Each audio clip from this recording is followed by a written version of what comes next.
حمید میں اللہ تبارک و تعالی نے فرمایا ہے اپنے بندوں کو اپنی عبادت کی طرف توجہ دلائیے، اپنے بندوں کے دلوں میں عبادت کا شوق، ذوق اور نظریہ پیدا فرمایا ہے۔ فرمایا یا ایھا الناس اعبدوا ربکم الذی خلقکم، اے ایمان والو، اے لوگو،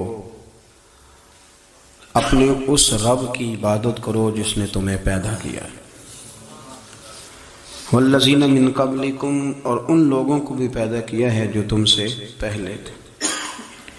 تمہیں عبادت کا نفع یہ ملے گا لعلکم تتقون، کہ تم پرہیزگار ہو جاؤ گے۔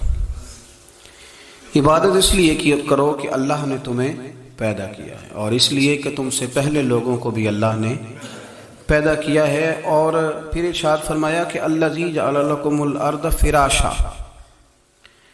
وہی رب ہے جس نے تمہارے لیے زمین کو فرش بنایا ہے، والسماء بناء، اور آسمان کو چھت بنایا، وانزل من السماء ماء فاخرج به من الثمرات رزقا لکم، زمین کو فرش بنایا، آسمان کو چھت بنایا، پھر آسمان سے پانی برسایا جس کے ذریعے پھل نکالے، اور وہ بھی کسی اور کے لیے نہیں، رزقا لکم، تمہارے رزق کے لیے، وہ بھی تمہارے رزق کے لیے۔ یہ ساری نعمتیں تمہیں دی ہیں، اب فلا تجعلوا للہ اندادا، اب تم اللہ کے ساتھ کسی کو شریک نہ بناؤ، وانتم تعلمون، اور تم جانتے بھی ہو، تمہیں خبر بھی، تمہیں پتہ ہے کہ عبادت اللہ کی کرنی چاہیے، تمہیں پتہ ہے کہ نماز پڑھنی چاہیے، تم جانتے ہو کہ نوافل ادا کرنی چاہیے، تمہیں پتہ ہے کہ سجدے آنکھیں بند کر کے جھوٹ کی زندگی جی کے، اپنے ساتھ بددیانتی کر کے، دھوکہ دے کے، اپنے آپ کو دائیں بائیں، اپنے آپ کو کہیں مصروف رکھ کے کچھ وقت ضائع تو کر لیتے ہو، پر تمہیں پتہ تو ہے نا کہ عبادت اللہ کی کرنی، تمہیں اس کی خبر ہے۔ فرمایا اس رب کی، دیکھیں نا، انسان پر اگر کوئی شخص نیکی کر دیتا ہے، احسان کر دیتا ہے، تو انسان اس کے سامنے پھر گردن نہیں اٹھا سکتا، یار یہ میرے مشکل وقت کا دوست ہے، اس نے میرے ساتھ نیکی کی، کبھی بھی گردن نہیں اٹھائے گا، جھکا کے رکھے گا۔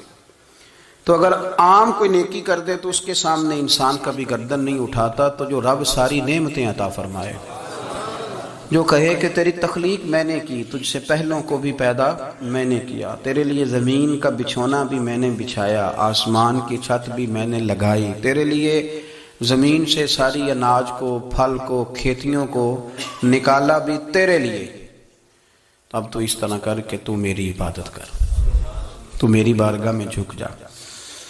بہت سارے نشے لوگوں کو لگے ہوئے ہوتے ہیں، ہر آدمی کوئی نہ کوئی نشہ کرتا ہے، کوئی دولت کا کرتا ہے، کوئی شہرت کا کرتا ہے، کوئی اپنی تعریف کا نشہ کرتا ہے، دو چار لوگوں سے تعریف سن کے مطمئن ہو جاتا ہے۔ ناراض تو نہیں ہو گیا اس جملے سے؟ آپ کرتے ہیں لوگ دولت کا نشہ بھی، یہ جب نقصان ہوتا ہے تو بندے بیمار نہیں ہو جاتے، پیسے ڈوب جاتے ہیں تو لوگ بیمار نہیں ہو جاتے، تو اس کا مطلب یہ ہوتا ہے کہ نشہ ٹوٹ گیا ہے۔ اب بہک ہوئے ہیں نا تھوڑے سے تو کانپتے ہیں، تڑپتے ہیں، پریشان، نشہ ہی اسی طرح ہی کرتا ہے نا، نہیں ملتا تو پریشان ہوتا ہے۔ یہ سارے نشے ہیں، مختلف قسم کا نشہ۔ ہم مانتے نہیں اس بات کو، تسلیم نہیں کرتے، کیونکہ تسلیم کرنا بڑا مشکل کام ہے، اس کے لیے تو بڑی ساری چیزیں جو ہیں وہ دبوچ کے اور بڑی سارے رستے پھلان کے آنا پڑتا ہے، تو بڑا مشکل ہے ماننا، ورنہ کرتے ہیں ہم، ہمارا مزاج ہے۔ یہ گھومنے پھرنے کا، دنیا دیکھنے کا بھی ایک نشہ ہے، یہ بہت ساری باتیں کرنے کا بھی ایک نشہ ہے، گپ شپ کا بھی ایک نشہ ہے۔ دو چار لوگوں کی جب تک پگڑیاں نہ کھول لیں، بعض لوگوں کو نیند نہیں آتی، یہ غیبت کا، چغلی کا، بددیانتی کا، یہ بھی ایک نشہ ہے۔ اس پر ملا رومی رحمۃ اللہ نے بڑا کلام لکھا ہے، وہ کہتے ہیں مانگ کے کھانے کا بھی نشہ ہے، مانگ کے کھانے کا بھی نشہ ہے۔ وہ کہتے ہیں کہ ایک بھیک مانگنے والی خاتون تھی، تو بادشاہ کے پاس بھیک مانگنے آئی، تو بادشاہ کو پسند آ گئی، اس نے شادی کر لی۔ اب اس کو عادت تھی بھیک مانگ کے کھانے کی، تو وہ کنیزوں سے کہا کرتی تھی کہ فٹافٹ نہ روٹی لے کے آیا کرو، میں 2-3 دفعہ مانگوں تو پھر لایا کرو، کیونکہ ایک نشہ ہے نا، تو میں مانگوں 2-4 دفعہ تو پھر تو انسان بہت سارے نشے کرتا ہے، یہ مانتا نہیں، یہ موبائل، یہ فیس بک، یہ سارے نشے ہی ہیں۔ اپنی فوٹو لگا لینا، سارا دن اسی کو دیکھتے رہنا۔ اور بڑے بڑے سیانے بندے جو وزادار ہیں، بڑے وزادار لوگ ہیں، لیکن وہ بھی سنجیدگی کے قائل نہیں، اس طرح کے نشوں کا شکار ہیں۔ یہ سارے نشے ہیں جو ہم نے پال لیے۔ ہمارے صوفیاء، ہمارے بزرگ فرماتے ہیں کہ تم اس طرح کرو، اگر سارے نشوں سے بچنا چاہتے ہو تو سجدے کا نشہ شروع کرو، سجدے کا نشہ شروع کرو۔ یہ نا اقبال کہتے ہیں، عطار ہو، رومی ہو، رازی، آپ بات کو سمجھیں، عطار ہو، رومی ہو، رازی ہو، غزالی ہو، کچھ ہاتھ نہیں آتا بے آہ سحر گاہی۔ کہتے بہت بڑا صوفی ہو جیسے فرید الدین عطار تھے، بہت بڑا تصوف کا امام ہو جیسے امام غزالی تھے، بہت بڑا تفسیر کا استاد ہو جیسے امام رازی ہو، عطار ہو، رومی ہو، رازی ہو، غزالی ہو، پر کچھ ہاتھ نہیں آتا بے آہ سحر گاہی۔ اگر سویرے اٹھ کے روتا نہیں نا اللہ کی بارگاہ میں، اگر تہجد نہیں نہ پڑھتا تو کچھ ہاتھ نہیں آتا بے آہ سحر گاہی۔ پھر اس کو کوئی چیز نصیب، میری بات کی سمجھ آ رہی ہے آپ حضرات؟ جب تک آپ سویرے نہیں اٹھتے، آپ اللہ اللہ نہیں کرتے، آپ کو نوافل کا چسکا نہیں، عبادت کا مزہ نہیں، فرمایا میری عبادت کرو، یہ شوق پیدا کرو، میں نے تمہیں پیدا کیا ہے۔ ہم لوگوں کے نشے، مختلف نشے، بڑا عجیب رنگ ہے۔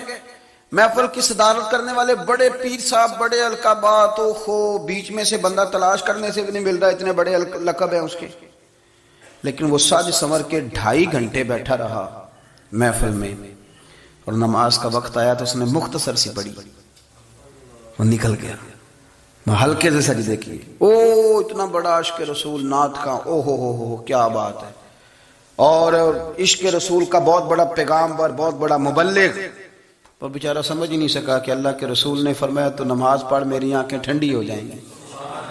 تو یہ نشے کے عادی تو ہیں پر حقیقت کے قائل نہیں۔ یہ بس ٹھیک ہے، خوابوں کی دنیا میں لوگ زندہ ہیں، پر جن کو یہ جو نشہ تھا نا عبادت کا، یہ میرے رسول پاک کی چاہت ہے، یہ میرے نبی کریم علیہ السلام کی۔ آپ دیکھیں نا حضور مہینوں جا کے غار حرا میں بیٹھتے تھے، کیا وہاں تبلیغ کرتے تھے؟ کوئی کتاب لکھتے تھے؟ رسول کریم علیہ السلام مہینہ رہتے غار حرا میں، کوئی نہ مجھے دیکھے، کوئی نہ مجھے ملے، حضور یہاں کیا ہے؟ فرمایا میں اپنے رب کی عبادت کروں گا۔ نبی کریم علیہ السلام نے سجدوں کے ساتھ پتھروں اور پہاڑوں کو آباد کر دیا، سجدوں کے ساتھ۔ آپ کا سجدہ آپ کو بہت ساری چیزوں سے چھڑا لیتا ہے، یہ بہت ساری جگہوں سے جھکنے سے بچا لیتا ہے۔ صوفیاء، اولیاء یہ کیا کرتے تھے؟ یہ سجدے کا ذوق ہی تو پیدا کرتے تھے، سجدے کا ذوق۔ شاہ عبدالعزیز دباغ رحمۃ اللہ تعالی علیہ اپنے مریدوں سے فرمایا کرتے تھے کہ اگر تم پکے نمازی بن جاؤ نا، تہجد گزار ہو جاؤ، تو میرے پاس آنا جانا چھوڑ دینا۔ اور اس کی حضور کیوں؟ فرمایا میں تمہارے اور رب رسول کے رستے میں رکاوٹ نہیں بننا چاہتا، اور میرا مقصود ہے تمہیں وہاں تک پہنچانا۔ جب پہنچ گئے تو پھر میری ضرورت ختم ہو گئی۔ ہاں کبھی وسوس آئے، شک پیدا ہو، تکلیف ہو تو آنا، ورنہ میں نہیں چاہتا کہ میں رکاوٹ بنا رہوں۔ تم اللہ اللہ کرو، اس مالک کو راضی کرو۔ میرے رسول پاک علیہ وسلم نے فرمایا بندہ اللہ کے سب سے قریب اس وقت ہوتا ہے جب وہ سجدے کی حالت میں ہوتا ہے۔ کس کے قریب ہوتا ہے؟ اللہ کے سب سے قریب ہوتا ہے، وہ بڑا نیڑے ہے رب کے، بڑا قریب ہے، اس لیے کہ وہ حالت سجدہ میں، وہ جب سجدے کرتا ہے نا اس کی بارگاہ میں جب جھک جاتا ہے۔ آپ ذرا سجدے کی کیفیت دیکھیں نا، زبان بھی یہاں ہے، آنکھ بھی یہاں ہے، کان بھی، عقل بھی ساری، اس نے سارا کچھ رکھ دیا سجدے میں۔ آپ وہ کبھی پیچھے جائیں تو دیہاتوں میں کہا جاتا تھا ناک سے نکیریں نکالو، بہت بڑی سزا ہوتی تھی نا، ناک سے نکیریں نکالو، بڑی سزا ہوتی تھی۔ تو اس نے کہا مالک مجھے کسی نے کہا نہیں، پر دیکھنا میں نے رکھ دی ساری عقل سجدے میں، اور رکھ کے کہا کیا؟ سبحان ربی یا اللہ، اللہ میں پست ہوں تو اعلیٰ ہے، اللہ تو میرا رب ہے اور تو سب سے اعلیٰ۔ اتنا، اور فرمایا جب یہ اس کیفیت میں ہوتا ہے تو پھر یہ اپنے رب کے قریب ہوتا ہے۔ کثرت عبادت، نوافل، ہمارے ہاں عمرے کی قرآن اندازی محفلوں پہ ہونے لگ گئی ہے، حالانکہ حدیث سے ثابت نہیں۔ میں دوستوں سے کہتا ہوں جائز ہے، کرنی چاہیے، عمرے کی قرآن اندازی جائز ہے، پر کسی حدیث میں نہیں آئی کہ قرآن اندازی کرو عمرہ کرو۔ حدیث میں قرآن اندازی یہ آئی ہے کہ نبی پاک علیہ السلام نے فرمایا تمہیں پتہ چل جائے نا پہلی صف کا ثواب کتنا ہے، تم قرآن اندازی کرو۔ عمرے کی قرآن اندازی کا تو پوسٹر چھپتا ہے، تو یہ والی قرآن اندازی کب ہونی ہے؟ ہونی چاہیے کہ نہیں؟ حضور نے فرمایا تمہیں پتہ چلے کہ اس کا ثواب کتنا تو تم قرآن اندازی کرو، تم قرآن ڈالو۔ جب آپ نماز پڑھ رہے ہوتے ہیں، جب آپ کا مصلی آباد ہوتا ہے، صلاح الدین ایوبی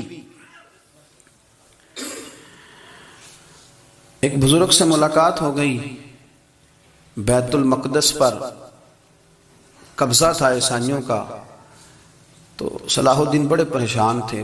بابا جی کہنے لگے پتر کیا ہوا؟ کہنے لگے حضور پتہ چلا ہے دشمن کے 2 بحری بیڑے اسلحہ لے کے آ رہے ہیں، مسلمان پہلے ہی کمزور ہیں، اور اب اگر 2 بحری بیڑے اور آ گئے تو حضور مسئلہ بن جائے گا۔ تو میں پریشان ہوں کہ کس طرح یہ کم مسئلے والی ہماری فوج ہے کیسے مقابلہ کرے گی۔ تو بابا جی کہنے لگے پتر اس طرح کرنا، آج رات تو بھی دعا کرنا اور میں بھی کروں گا، تو بھی دعا کرنا، آپ ناراض نہ ہونا، ہم تو پیروں والے ہیں، ہم تو پیروں کے نوکر غلام ہیں، ہمارا تو گزارا ہی نہیں، ہمیں تو ملتا ہے سارا کچھ وہاں سے۔ پر میرا سوال یہ ہے کہ تعویذ لینے جاتے ہو نفل کیوں نہیں پڑھتے؟ رات اللہ اللہ کیوں نہیں کرتے؟ یہ بھی تو ہمارے بزرگوں کا ہی طریقہ ہے، انہوں نے تو ہمیں سکھایا ہے۔ صلاح الدین ایوبی سے بزرگوں نے کہا کہ رات آج نا اللہ اللہ کرنا، تو میں تیرے لیے دعا کروں گا، تو بھی دعا کرنا۔ تو بندہ جب دکھی ہوتا ہے تو سجدہ کرتا ہے، تو پھر ہی تو مصلی بھیگ جاتا ہے، پھر ہی تو مزہ آتا ہے۔ سکھی بندہ تو کعبے جا کے نہیں روتا، دکھی تھے، تکلیف تھی، تو سر رکھا سجدے میں تو تڑپ گئے۔ اور وہ بابا جی کہتے ہیں میں مسجد آیا تو صلاح الدین چیخیں مار کے رو رہا تھا اور کہہ رہا تھا مالک میں کوئی اپنی شان کے لیے تو نہیں نہ لڑ رہا، اللہ کو میں کوئی قبضوں کے لیے تو نہیں لڑ رہا، مالک تیرے لیے لڑ رہا ہوں، مجھے بے آبرو نہ کرنا، میری مدد فرمانا۔ کہتے ہیں میں آیا تھا کہ مسجد میں دعا کروں گا، پر صلاح الدین ایوبی کو روتے دیکھا تو میں لوٹ گیا۔ تو سویرے صلاح الدین ملے تو بڑے خوش تھے، میں نے کہا پتر کیا ہوا؟ کہنے لگے حضور وہ بحری بیڑے 2 آ رہے تھے نا اسلحہ لے کے، دونوں ڈوب گئے پانی میں ڈوب گئے۔ تو بابا جی کہنے لگے صلاح الدین وہ پانی میں نہیں ڈوبے، وہ تیرے آنسوؤں میں ڈوب گئے، وہ غرق ہو گئے، وہ جو تو نے مصلی بات کیا تو وہ تیرے آنسوؤں میں ڈوب گئے، وہ غرق ہو گئے، وہ تباہ اتنے قیمتی تھے تیرے آنسو کے بہا لے گئے دشمن کے بحری بیڑوں کو۔ میرے بھائی ٹھیک ہو گیا جی، میرے عزیز سمجھ لیں اس بات کو ہمیشہ کے لیے، اور اس پر غور کر لیں اچھے طریقے سے کہ میرے رسول کریم سید عالم صلی اللہ علیہ وسلم نے نا ہماری توجہ دلائی، حضور نے ہمیں بتلایا، ہمارا ذوق بڑھایا عبادت کی طرف۔ ایک صحابی تھے حضرت ابو فاطمہ رضی اللہ تعالیٰ عنہ، یہ ترمذی شریف کی حدیث ہے۔ نبی پاک علیہ السلام نے فرمایا ابو فاطمہ قیامت کے دن مجھ سے جلدی ملنا چاہتے ہو کہ دیر کے ساتھ؟ تو کہنے لگے حضور کون ہوگا جو دیر سے ملنا چاہے گا، ہم نے تو جان دے دی وعدہ دیدار پر۔ اعلیٰ حضرت فرماتے ہیں جان دے دی وعدہ اور نقد اپنا دام ہو ہی جائے گا۔ مجھے لگتا ہے کہ یہ سودا نقد و نقد ہو جانا ہے، چونکہ ہم نے جان دے دی وعدہ دیدار پر۔ آپ نے وعدہ کیا تھا کہ مریں گے تو پھر زیارت ہوگی، تو مر گئے ہم زیارت کی خاطر۔ جان دے دی وعدہ دیدار پر، تو نقد اپنا دام ہو ہی جائے گا۔ اے رضا ہر کام کا ایک وقت ہے، دل کو بھی آرام ہو ہی جائے گا۔ تو حضرت ابو فاطمہ رضی اللہ تعالیٰ عنہ سے نبی پاک صلی اللہ علیہ وسلم نے فرمایا جلدی ملنا چاہتے ہو کہ دیر سے؟ عرض کی حضور فٹافٹ ملنا ہے، میں نے قیامت کے دن آپ سے جلدی ملنا ہے۔ تو نبی پاک علیہ السلام نے فرمایا پھر اس طرح کرنا، دنیا میں رہ کے سجدے زیادہ کرنا، پھر سجدے زیادہ کرنا، قیامت میں ملاقات جلدی ہو جائے گی، قرب ملے گا تمہیں۔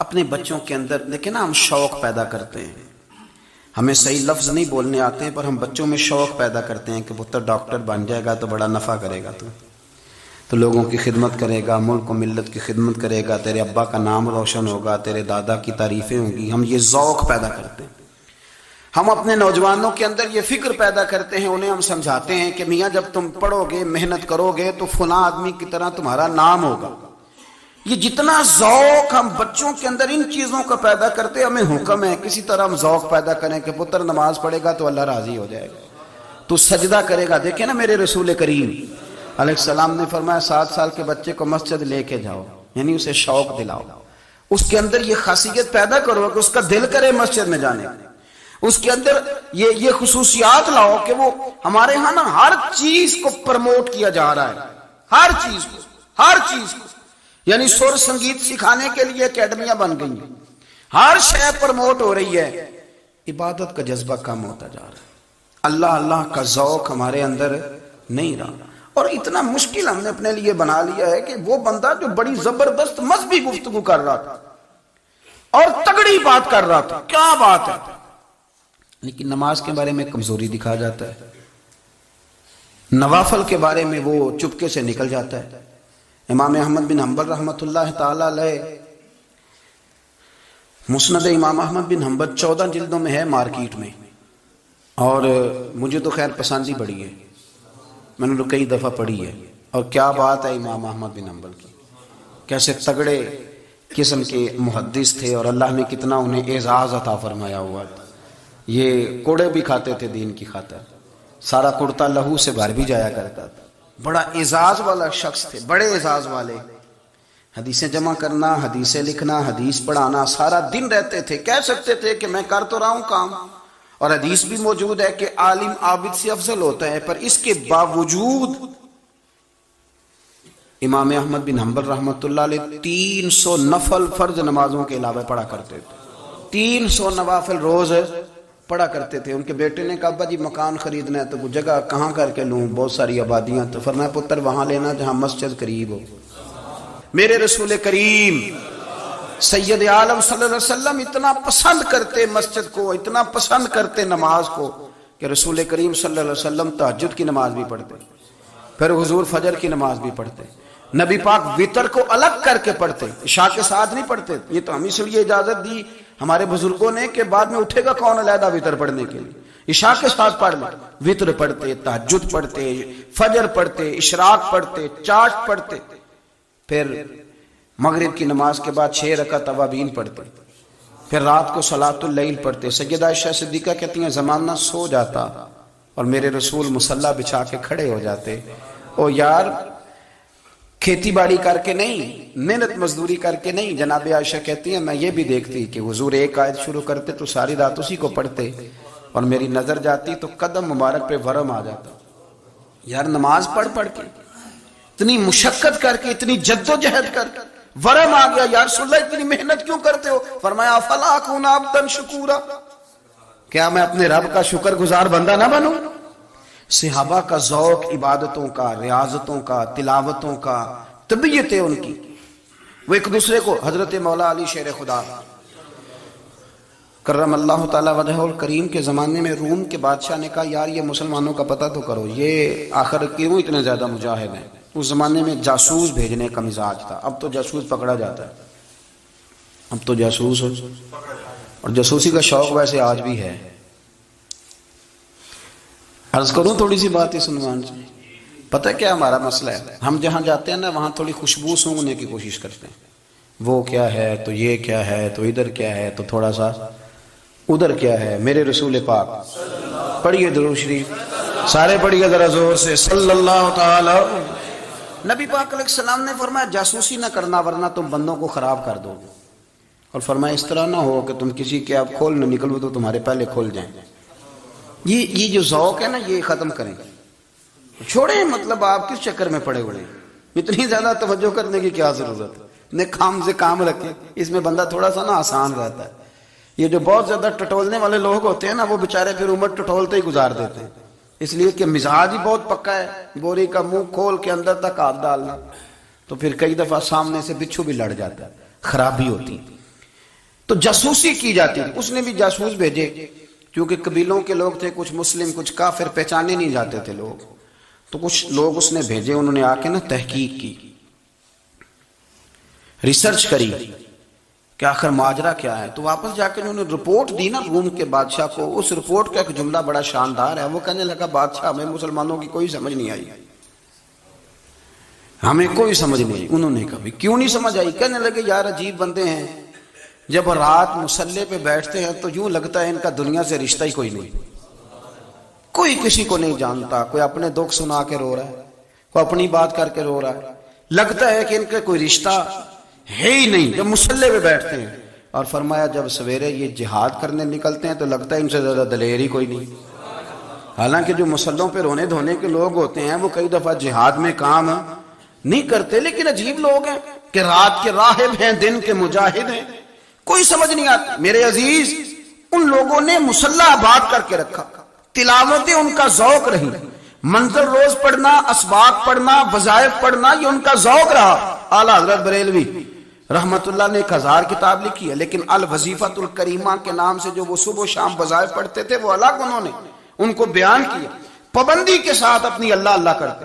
شیخ شہاب الدین سہروردی رحمت اللہ علیہ اس پر ایک بندے نے اعتراض کیا، اس نے کہا جی آپ کس قسم کے صوفی ہیں، مرید بیٹھے ہیں اور آپ وہاں نفل پڑھ رہے ہیں؟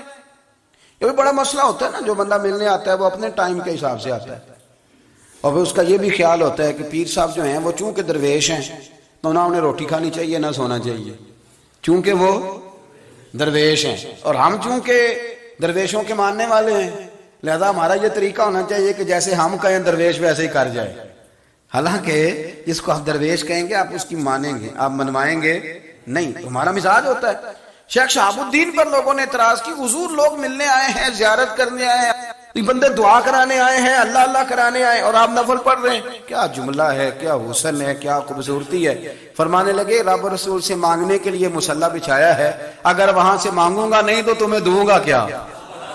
پہلے مجھے کچھ لے تو لینے دو، اگر میرے پلے کچھ شے ہوگی تو آگے دوں گا نا۔ تو میں مانگنے گیا تھا کہ یا اللہ دے تیرے بندے لینے آئے ہیں، دے تو میں کچھ لوں گا تو آگے دوں گا نا، لیکن ہمارا یہ سٹیٹس، یہ مزاج، یہ شعور نہیں۔ گپیں، کہانیاں، داستانیں، گفتگو، خطابت، واز، کیا بات، لیکن اگر کچھ کرنے کا کام ہو تو وہ نہیں ہم سے ہوتا۔ میرے نبی کریم علیہ الصلوۃ والسلام نے مصلی سے دل لگانے کا درس دیا، حضور نے توجہ دلائی، صحابہ اس ذوق کے حامل لوگ تھے، وہ کوشش کرتے تھے۔ جناب صدیق اکبر رضی اللہ تعالیٰ عنہ کا عبادت کا مزاج ہمیشہ قائم رہا۔ حضرت عمر فاروق ساری رات اللہ کے حضور کھڑے رہے۔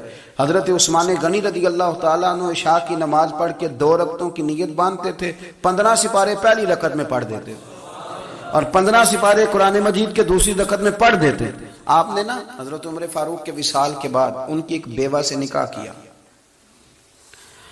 حضرت عثمان غنی نے نکاح کیا۔ وہ خاتون آپ کے نکاح میں آئیں تو عرض کرنے لگی امیر المومنین میرے لیے اعزاز تو بہت ہے کہ میں امیر المومنین کی بیوہ تھی تو امیر المومنین کی منکوحہ ہو گئی ہوں، لیکن حضور نہ تو میں جوان ہوں کہ میرے اندر رغبت ہوتی اور نہ میں اب اس قابل ہوں کہ کوئی خدمت کر سکوں، میرے ساتھ نکاح کی وجہ کیا بنی؟ تو عثمان غنی رو پڑے، فرمانے لگے میں نے عمر فاروق کو مسجد میں اپنے رب سے ڈرتے ہوئے دیکھا ہے، میں نے اسے روتے ہوئے دیکھا ہے، عدل کرتے دیکھا ہے، انصاف کرتے دیکھا ہے، امت کی خیر خواہی کرتے دیکھا ہے۔ تمہارے ساتھ نکاح اس لیے کیا ہے کہ تم مجھے یہ بتاؤ کہ عمر فاروق گھر کے اندر اپنے رب کو کیسے راضی کرتے تھے، گھر کے اندر کیسے راضی کرتے تھے، وہ طریقے بتلاؤ، تم بتاتی جانا اور میں بھی اسی طرح گھر میں عبادت کروں۔ میرے رسول کریم علیہ الصلوۃ والسلام نے ارشاد فرمایا، حضور فرمانے لگے جس گھر میں اللہ کا ذکر ہوتا ہے وہ گھر زندوں کا ہے، اور جس گھر میں رب کریم کا ذکر نہیں ہوتا وہ گھر زندوں کا نہیں۔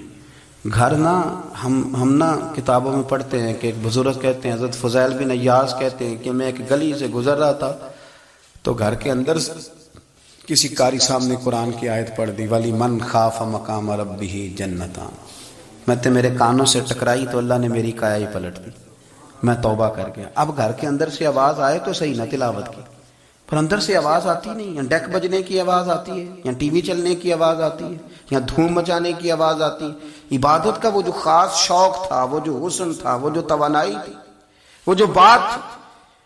ایک جگہ پہ ہم بیٹھے تھے تو وہاں ایک صاحب آئے اور انہوں نے آتے ہی کہا کہ مہربانی کریں ذرا مجھے مصلی دے دیں، میرے نہ کچھ نفل رہ گئے۔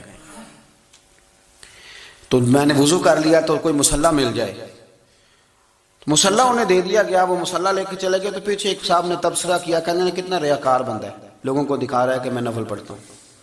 ہے کوئی بات کرنے والی؟ میں نے اسے کہا، میں نے کہا تو مہربانی کرنا اس طرح کی ریاکاری تو بھی کر، پکڑ مصلا اور جا تو بھی تھوڑی ریاکاری کر کے آ، اٹھ ذرا شکر کر، کوئی یہ ریاکار بھی ملا ہے، کوئی نفل پڑھ کے ریاکاری کر رہا ہے اللہ کا۔ میں کہتا ہوں کو پڑھے تو صحیح نہیں یار، یہ کوئی دور ہے نفل پڑھنے کا؟ اس میں تو لوگوں کا مزاج ہی نہیں، طبیعت ہی نہیں۔ میں نے کہا چل مہربانی کر، یہ لے مصلا اور تو بھی جا تھوڑی سی یا کر، یا ریاکاری کرو تو صحیح نا، مزاج ہی نہیں، ذوق۔ جمعے کی نماز پڑھ کے یوں دنیا بھاگتی ہے، او ہو پتہ نہیں کون سی پیچھے آگ تھی جو بجھائی جائے گی۔ اور آج تک لوگ مسئلہ پوچھ رہے ہیں کہ جمعے کی بعد والی سنتیں کتنی ہوتی ہیں۔ میں نے کہا کتنے سال ہو گئے جمعہ پڑھتے، کتنے سال ہو گئے، ابھی تک سنتوں کا نہیں پتا، ابھی تک نہیں علم کے پہلے کتنی رکھتے ہیں اور بعد میں کتنی رکھتے ہیں۔ فجر کی سنتیں کب پڑھنی چاہیے؟ سنو فجر کی سنتوں کے بارے میں۔ میرے رسول کریم سید عالم صلی اللہ تعالی علیہ وسلم سے ایک صحابی نے پوچھا تھا، حضور میری فجر کی سنتیں رہ گئیں یا رہ جاتی ہیں تو حکم کیا ہے؟ کیا انداز ہے حضور کا؟ بخاری مسلم کے لفظ سنو، حضور سید عالم صلی اللہ علیہ وسلم فرمانے لگے، اس نے کیا پوچھا تھا؟ حضور جواب کیا دیتے؟ فرمایا فجر کی سنتیں کبھی نہ چھوڑنا، فجر کی پہلی 2 سنتیں کبھی نہ چھوڑنا۔ یا رسول اللہ صلی اللہ تعالی علیہ وسلم میری رہ گئی ہیں، رہ جاتی ہیں۔ فرمایا فجر کی 2 سنتیں نہ چھوڑنا، فرمایا فجر کی پہلی 2 سنتیں مجھے دنیا اور دنیا کے اندر جو کچھ ہے وہ سب سے زیادہ پیاری ہے۔ فجر کی 2 سنتیں دنیا اور دنیا میں جو کچھ ہے مجھے وہ سب سے زیادہ پیاری ہیں، اس لیے فجر کی سنتیں نہ چھوڑنا۔ اپنا ذوق، اپنی طبیعت، ہم نے نا ذوق غلط بنا لیا ہے۔ اگر 20 بندے کہہ بھی دیں گے تو نے بڑی شاندار تلاوت کیا تو کیا اس سے بنے گا؟ 100 بندہ کہہ بھی دے تیری کیا بات ہے، کیا بات ہے نعت خاں کی، کیا بات ہے علامہ صاحب کی، پیر صاحب کی، پیر مہر علی شاہ صاحب رحمت اللہ علیہ۔ آپ تشریف فرما تھے تو آپ کے ایک ہی بیٹے بابو جی جن کو کہا جاتا ہے، جس دن صاحبزادے پیدا ہوئے تو خادم نہ وہاں سے نکلا۔ ان لوگوں کے شوق اور طرح کے تھے نا، تو ان کی توجہ بھی اپنے شوق کی طرف رہتی، تو خادم نکلا اندر سے، پیر صاحب مبارک ہو، پیر صاحب مبارک ہو، پیر صاحب مبارک ہو، پیر صاحب مبارک ہو، شور کر رہے ہیں۔ تو پیر صاحب کو وجد ہو گیا، اللہ اکبر اللہ اکبر اللہ، وہ کیا ہوا، کس بات کی مبارک دے رہے ہو؟ عرض کی حضور اللہ نے بیٹا دیا ہے۔ تو آپ فرمانے لگے اچھا حضور آپ کیا ہوا، آپ تو پریشان ہو گئے۔ فرمانے لگے جب تو نے 3 دفعہ کہا نا مہر علی کو مبارک ہو تو میں سمجھا تھا شاید تجھے کسی نے بتا دیا ہے کہ مہر علی سے اللہ راضی ہو گیا۔ میں سمجھا تھا کہ شاید تو یہ خبر لے کے آیا ہے کہ کسی نے بتایا ہے کہ مجھے آج خبر ملی ہے کہ مہر علی سے رب اچھا پتر ہوا ہے، الحمدللہ اللہ کا شکر ہے، پر میرے لیے مبارک کا دن وہ ہوگا جب میرا رب کہے گا کہ میں مہر علی سے راضی ہوں، میرے محبوب کہیں گے کہ میں مہر علی سے۔ آپ بات کو سمجھیں، شوق ہی کسی اور طرف تھا، دل ہی کہیں اور لگا ہوا تھا، طبیعت ہی کہیں اور مائل تھی۔ کوئی وظیفہ پوچھتے تھے تو پڑھتے تھے وہ لوگ، کچھ اللہ اللہ انہیں بتائی جاتی تھی تو کرنے کا ذوق رکھتے تھے، طبیعت تھی، قائل تھے۔ حضرت ربیع کہتے ہیں میں بڑی دور سے سفر کر کے گیا حضرت اویس کرنی سے ملنے، بڑی دور سے، اور جب میں پہنچا تو فجر کا وقت تھا، تو حضرت اویس کرنی کو میں نے پا لیا، تو وہ نماز پڑھ کے نا قرآن شریف لے کے بیٹھ گئے۔ فرماتے ہیں اشراق چاشت کا وقت ہوا تو نفلوں کی نیت باندھ لی۔ محدث ابن الجوزی نے لکھا ہے، فرماتے ہیں پھر جب زوال کا وقت ہوا تو مسجد میں جھاڑو دینے لگ گئے۔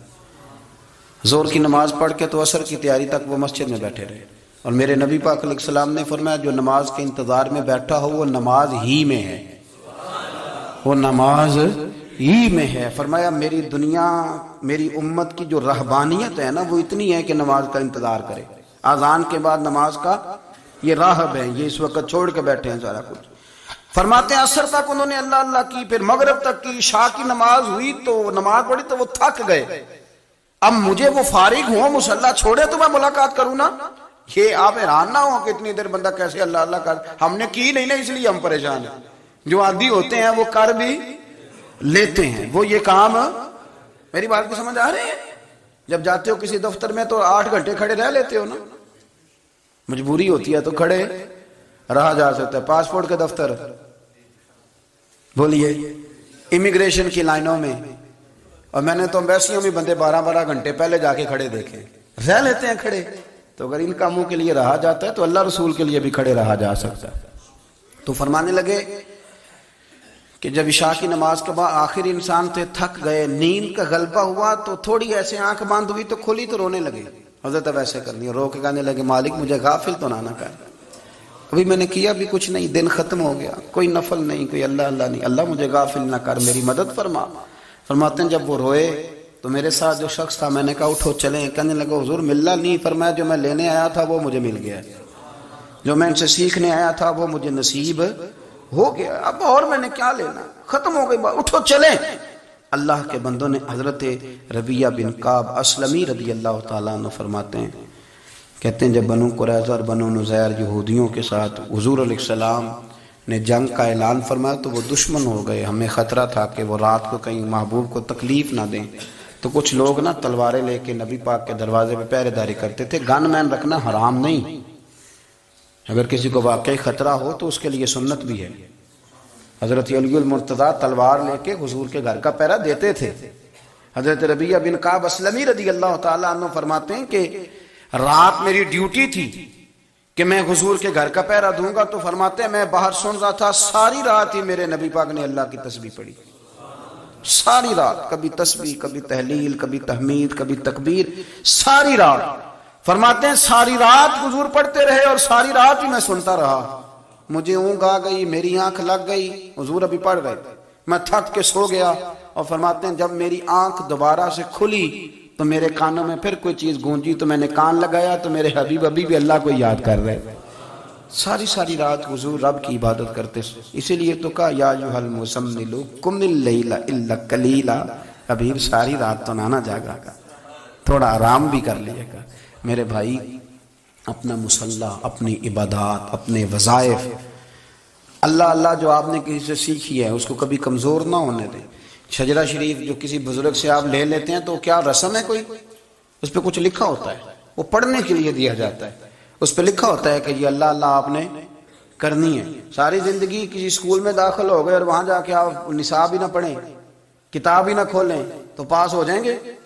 وہ کہتے ہیں میں 20 سال جاتا رہا ملا کچھ نہیں. تو آپ نے لیا کیا ہے؟